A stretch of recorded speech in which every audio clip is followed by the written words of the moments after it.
ቀጥታ ወደ ኮሎኔል መኮንን ተስፋ ከወታደር ወደ ወታደር ነው የምናልፈውና ጤና ይስጥልን መኮንን። ጤና ይስጥልን ሽሎሞ እንደምናል አለውል። እንዴት ነው እናንተ ሚሳኤል ይተኮስባችኋን ወደ መጠለያ ትሄዳላችሁ ራሳችሁን ትጠብቃላችሁ ወይስ እንዴት ነው? እንደማንኛውም የእስራኤል ህዝብ ወታደሩም የራሱ የሆነ ምሽግ አለው፣ የራሱ የሆነ መጠለያ አለው፣ የራሱ የሆነ የቦታው የተበተኑ ሚግናም የምንላቸው አሉ። ደወል በተሰማበት ሰዓት ሁሉም ወታደር በስነ ስርዓትና ዲሲፕሊን በተሞላበት ቦታ ሁኔታ ገብቶ ይሄን ተባራሪ ሚሳኤሎችም ሆነ ድሮኖች ለመከላከል ራሱን የሚከላከላል ማለት ነው። እናመሰግናለን አቶ መኮንን። እንዴት ነው ጦርነቱ ከተጀመረ 2 ሳምንት አልፏል። ኢራን 2 ሳምንት ነው 3 ሳምንት ወደ ሶስተኛውን ሳምንት ጀምረናል ማለት ነው። 16 ቀናችን ነው እና እስራኤል የጦርነቱን ዓላማ ሙሉ በሙሉ እየተገበረችው ነው። አቅጣጫው እንዴት ነው? ይኸውልሽ ሎማ እኔ አሁን የምጠይቅህ በወታደራዊ እይታው ነው። በዲፕሎማሲውና የፖለቲካው እይታ ሳይሆን ወታደራዊ ዓላማዎች በተግባር እየተተገበሩ ነው ወይስ ሙሉ በሙሉ? አዎ እንግዲህ እንደምታውቀው ልብ ማለት ያለብን ኢራን ትልቅ ኢላማ አድርጋ የወሰደችው በጋድም የምትነገረው የእስራኤልን ሀገር ማውደም ነው። አዎ 40 ዓመት የሰራችው በሊባኖስ ሂዝባላ፣ በየመን ሁቲም፣ ሐማስ እንዲሁም እንደምታየው በኢራቅም ሆነ በሱሪያ የነበረው ፍልሚያ እንደሚታወቀው ከሆነ እስራኤልን ሀገር ለማጥፋት ነው። ስለዚህ በአሁኑ ሰዓት መከላከያ ያደረገው በተለየ ሁኔታ ከብዙ ዓመት ከተለማመደ በኋላ የተጠቀመበት እድል የትራምፕን ኢላማ የትራምፕን የአሜሪካ መካከለኛው ምስራቅ ጦር እርዳታ በመቀበል የተሰጠውን ጊዜና እድል ለመጠቀም ኢራንን በተለይ ወታደራዊ ተቋማትን ለማውደም ኒውክሌሩን ለማውደም ይሄን 16 ቀን እየተፋለመች ነው። ይህም ትልቅ እድል ነው። ለምን ይህ የኛ ስራ ነበር መሆን የነበረበት። ከጊዜ በኋላ እድል ገጥሞና አሁን አንድም ነገር መተው የለብንም። የትራምፕ መንግስት አቁሙ እስካላለ ድረስ ብዙ ኢላማዎች አሉ። በአሁኑ ሰዓት የምናደርገው በኢራን ውስጥ የመሳሪያ ማምረቻ ፋብሪካዎችን፣ የመንግስት ተቋማትን፣ ወታደራዊ ተቋማትን፣ የመከላከያ ተቋማትን፣ ሚሳኤሎችን፣ ጋሪኖችን፣ የማምረቻ ቦታዎችን፣ የተደበቁት ቦታዎችን፣ ፖሊሶችን ማንም መንግስት የሚባለውን ክፍል ለማውደም ትልቅ ስራ እየተሰራ ነው። በዚህ በኩል እንደምታየው በእኛ በእውነት ብዙም ጉዳት አልደረሰም። አሜሪካ በአሁኑ ሰዓት ከ12 ወታደሮች በታይ ሙተውባታል በዚህ ጦርነት። እኛ ግን እግዚአብሔር ይስጥልን አንድም የሆነ አየር አልወደቀብንም፣ አልተመታብንም። በተሳካ ሁኔታ ዲሲፕሊን በተሞላበት ሁኔታ ብቃትና ጥራት ባለው ሁኔታ የተሰጡንን ኢላማዎች እየደመሰስ እየተመለስ ነው። አልቋል አላልኩም፣ ይቀጥላል። ጊዜ እስከሰጡን ድረስ ማንም አይነት ተቋም በዛ አካባቢ ማስቀረት የለብንም። ኢራን የፈለገችው ለምሳሌ ስታወዳድረው እንደ ዱባይ፣ እነ ባህሬን፣ እነ ካታር፣ እነ ይሁዳ ኤሚሬትና ያርደን ከኛ የበለጠ ሚሳኤሎች እና ድሮኖች ተቀብለዋል። የኛ ትልቁ ስራ የተሰራው ከ8 ወር በነበረው የጦርነት ምክንያት ክለቪ ከሚባለው ጦርነት የተማርነው ምንድነው? መከላከያ መሳሪያዎቻችን ማጠናከር ነበር፣ ማሰራት ነበር። ይህም እንደ ሌዘር ያሉትን ኪፓት ባርዜልን፣ ሄትን፣ ሻርቢት ክሳሜም የሚባሉትን በአሁኑ ሰዓት ሙሉ በሙሉ እየተጠቀምናባቸው ነው። ኬላ ዳቪድ የሚባል ያለ መሰለኝ ደግሞ ባል። አዎ ኬላ ዳቪድ በ4 ደረጃ የተወሰኑ እነዚህ መከላከያዎች እስካሁን ድረስ የእስራኤልን ሀገር ታድገውታል ማለት እችላለሁ። ሆኖም ግን የእስራኤል ሕዝብ ደግሞ መመስገን አለበት። የደጀን ሕዝብ የሚለውን ትዕዛዝ ሙሉ በሙሉ የሚተገብር እስካሁን ድረስ ምንም አይነት ጉዳት አልደረሰበትም። አንዳንድ ተባራሪ ከመጠለያ ያልገቡ ወይም ሜዳ ላይ የተገኙ ወይም ፎቶ ሊያነሱ የወጡ ይሄ ተሽፈንጣሪ የምንላቸው እየጎዷቸው ይገኛሉ። ይሄም የራሳችን ክስተት እንጂ መንግስት ያለውን የደረጀ ያለውን ከሰራን ራሳችን ማደን እንችላለን። ስለዚህ በአሁኑ ሰዓት ሙሉ በሙሉ አፈን ሞልቼ የምነግርህ የተሰጠንን እድል ተጠቅመን ኢራንን ለአንዴና ለመጨረሻ ጊዜ የኢራን ህዝብ አላልኩም የኢራን ወታደራዊ አካሉን አውድመን መምጣት አለብን ማለት አለብን። ኮሎኔል መኮንን እስቲ ከአንድ ባንድ ልጠይቅህና ለእያንዳንዱ ያለበትን ሁኔታ አንደኛ የአየር ኃይላቸው ግብአት የት ላይ ነው? የባህር ኃይላቸው ግብአት ምን ሆኗል? ከዛው ደግሞ የእግር ጦረኝነታቸውስ ምን ሆኗል? ከዛ ደግሞ የባሲጅ እና አብዮት ጋርድ የሚባለው አካል በዚህ ሁለቱ አካል በተለይ የሰብአዊ መብት ጣሽና ህዝቡን አፍኖና ጨቁኖ የሚኖረው የነሱን በእነዚህ በአምስቱ ነገሮች ላይ ምን የምትለው ነገር ይኖራል? ባህር ኃይላቸው፣ የአየር ኃይላቸው፣ ባዚጅ ነው የሚባለው እሱ ሚሊሻ ነው በነገራችን ላይ እና የአብዮት ጋርዱ የአብዮት ጋርዱ በተለየ ሁኔታ እየተቀጠቀጠና እየተደበደበ ነው። ባሲጅ የሚባለው ፖሊሳዊ አካል ሰዎችን ከቦታ ቦታ እንዳይዘዋወሩ የሚታገለው አማጽያኑ ቡድን የመስመሮታ ማስፔታ የምንላቸው አካል እሱም እየታደነ ኬላ ባስቀመጠበት ሁሉ በድሮን እየታፈነ እየተቀጠቀጠ ነው። መርከቦቹ ከሞላ ጎደል የአሜሪካ መንግስት የአሜሪካ ጦር እንዳለው ከሞላ ጎደል አውድሟቸዋል። ነገር ግን በአሁኑ ሰዓት የኢራን አማጽያን ህዝብ መሪ የሚሉት ምንድነው? አንድ ቁልፍ የሆነ ቦታ አለ። ያም ቦታ ሜጣሬ ሆርሙዝ ይባላል። የሆርሙዝ ይህ ቦታ በተለይ ነዳጅ የጫኑ መርከቦች የሚያልፉበትና እንደ ካታር እንደ ኤሚሬት እንደ ባህሬን የሚጠቀሙት ሳውዲ አረቢያ የሚጠቀሙበት ማለፊያ ኬላ ነው። ያን ኬላ ለመቆጣጠር በአሁኑ ሰዓት የትራምፕ መንግስት ትልቅ ስራ እየሰራ ነው።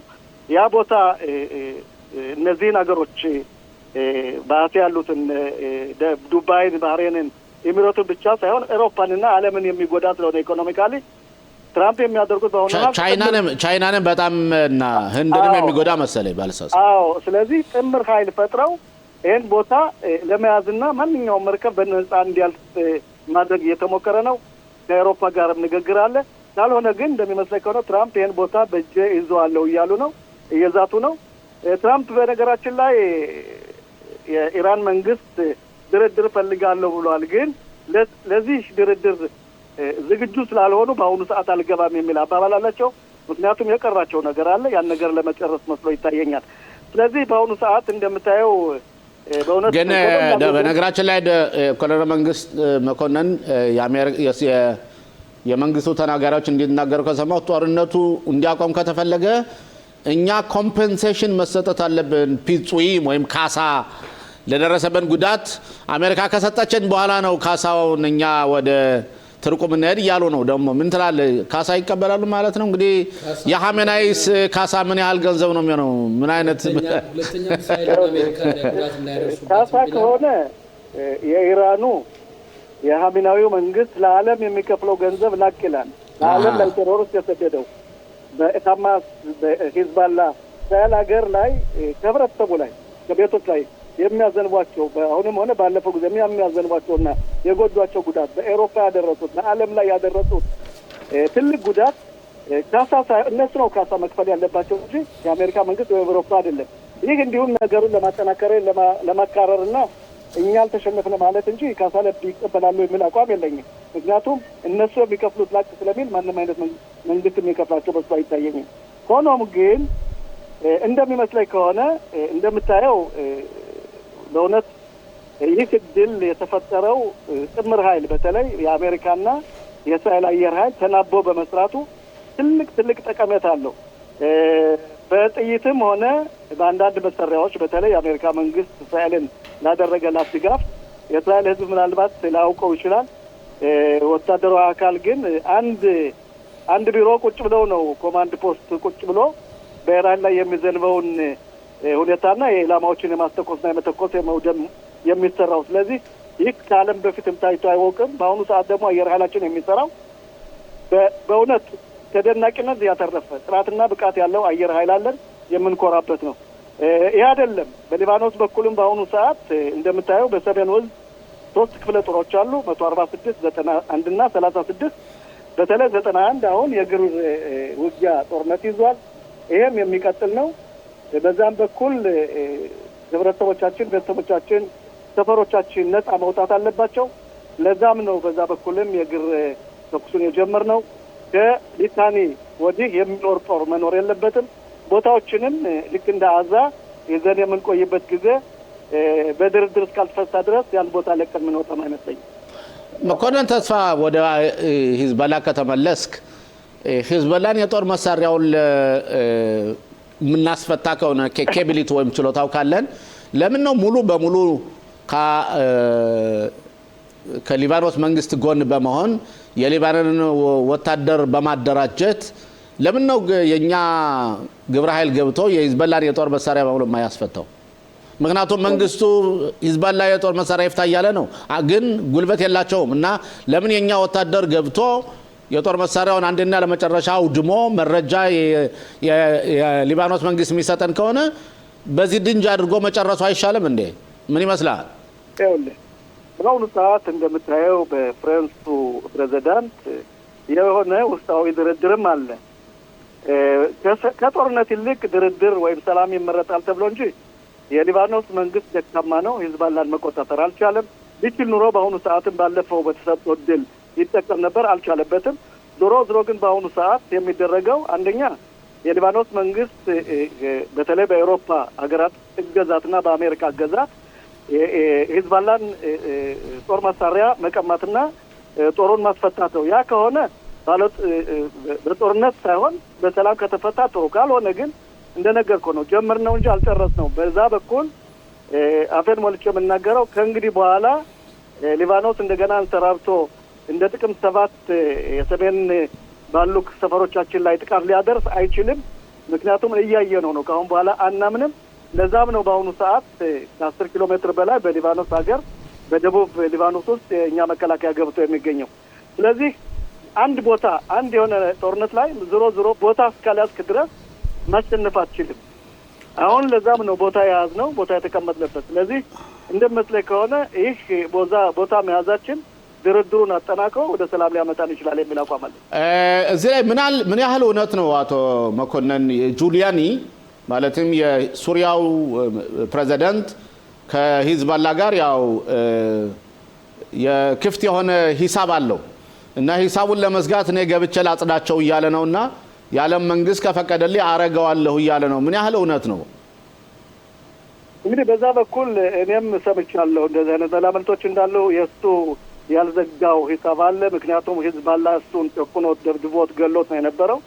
በአሁኑ ሰዓት እንደ ሀገር እንደ መንግስት ጁሊያኒ ቦታው በተለይ ቁልፍ ቦታዎችን የመያዝ አቅም ስላለው የዓለም መንግስት ከሰጠውና ከፈቀደለት የእስራኤል መንግስት ካደራጀችው ይሄን የማድረግ ብቃት አለው። ግን ዞሮ እንግዲህ የዓለም ሀገር ስለሆነ የአረባት ሀገር ላይ ተጽዕኖ ስለሚኖርበት ውስጡ ዞሮ ቁልፉ ስለሞ እንደሚመስለኝ ከሆነ የሊባኖስ መንግስት ነው። የሊባኖስ መንግስት መጠንከር አለበት። የሊባኖስ መንግስት የተሰጠውን እድል ተጠቅሞ ከእስራኤል ወታደሮችና አንተ እንዳልከው ከዓለም ወታደሮች ጋር በአንድ ላይ ሆኖ ሂዝቦላን ትጥቅ ማስፈታት እስካልቻለ ድረስ ሊባኖስ ከመጨረሻው ድሃ ሆና የሰላም ሀገር ሳትሆን ተራርሳ ወድማ እንደምትኖር አልጠራጠርም። ናይም ካሰም ምን ያህል ቀን ቀርቶታን አቶ መኮንን? ሁሉም ናይም ካሰም ብቻ ሳይሆን ሁሉም የቴሮሪስት መጋቢዎች፣ አደራጆች፣ አሰላጣኞች ጊዜ ወስዳል እንጂ ዞሮ የሞት ፍርድ የተፈረደባቸው ናቸው። ናይም ካሰም ፈሪ ናቸው። ናይም ካሰም ጦርነት እንዲህ መግባት አይፈልጉም እያሉ አንዳንድ ወታደራዊ ጋዜጠኞች የኞች ሲነግሩን ነበር። ግን አሁን እንደምናየው ከሆነ በተለይ ቅዳሜ ዕለት ያደረጉትን ንግግር ስሰማው እሳቸው በጣም በጥንካሬ ነው የተናገሩት። አቶ ሂዝቦላን እንደሚያሸንፉ አድርገው ነው ያቀረቡት። ይኸውልህ ሲንዋርም ሆነ ናስራላ ተደብቀው ለዘመናት የቆዩ ናቸው። ኻሜናይም እንደዚሁ። ግን አፈንፋኙ እስኪደርስባቸውና ሙሉ መረጃ እስኪገኝ ማንኛውም እስራኤልን ለመጉዳት የተዘጋጀ የጦር መሪም ሆነ የድርጅት መሪ መጨረሻው ዞሮ ሞት ስለተፈረደበት ጊዜ ይፈጃል እንጂ ናይም ካሰምም ልክ እንደ ጀነራሎቹ እንደ ናስራላ እሱም ወደማይመለሰው አንድ ቀን ይሄዳል። ስለዚህ ከወዳጆቹ ጋር የመቅረቡ ሄዶ የመወያየቱ ሁኔታና ከዛ አብሮ ሀፍላ መብላቱ በጣም ቅርብ ነው እያልከኝ ነው? አዎ አንድ ላይ ሆነው እንግዲህ 72ም 80 ይሆን እሱን እስካገኘው ድረስ ነው። ኦኬ ኮሎኔል መኮንን ተስፋው እንደሁሌውም በእውነት በጣም የሚገርም ትንታኔ ለሰጠ በጣም እናመሰግናለን። ለሁለተኛ ጊዜ እስከምንገናኝ ድረስ ራስህን ጠብቅ። አንተም ቤተሰቦችም መልካም ቆይታ። በጣም አመሰግናለሁ። ደህና ቆዩልኝ።